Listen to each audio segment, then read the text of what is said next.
Le Balanced Scorecard, aussi appelé BSC ou tableau de bord prospectif, est un outil de gestion très populaire créé dans les années 90 par Robert Kaplan et David Norton, deux éminents chercheurs de l'université d'Harvard. Ces derniers étaient convaincus que mesurer la performance d'une entreprise ne pouvait plus se limiter à l'évaluation des seuls résultats financiers.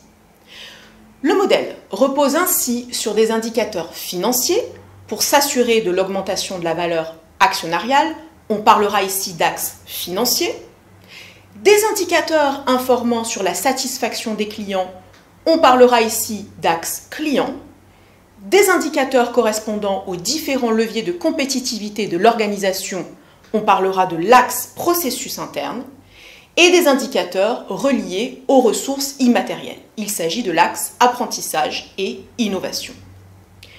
Le point de départ du BSC est toujours la stratégie de l'entreprise.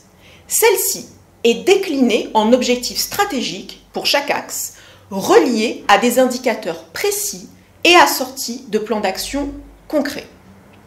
Ce qui distingue le BSC des autres outils de gestion, c'est qu'il est en fait non seulement un outil de mesure de la performance, mais aussi et surtout un outil de pilotage stratégique grâce à son approche de causalité. En effet, les indicateurs financiers et les indicateurs non financiers sont reliés, ce qui permet ainsi d'identifier des relations de cause à effet et d'aligner les actions managériales à la stratégie globale. À titre d'exemple, imaginons une société de conseil, initialement focalisée sur l'audit financier. Si j'augmente le nombre de consultants formés aux dernières réglementations extra-financières, ici nous sommes dans l'axe apprentissage, je vais pouvoir lancer une nouvelle offre de services dédiée à l'audit extra-financier. Axe processus interne, je gagne de nouveaux clients, axe client, et j'augmente in fine mes revenus, axe financier. Cependant, le BSC suscite également des critiques, notamment en ce qui concerne le concept de causalité. Certains chercheurs affirment notamment que les liens entre les différentes dimensions ne sont pas toujours valables et que l'idée d'une hiérarchie de ces dimensions qui met l'accent finalement sur la performance financière n'est pas toujours pertinente.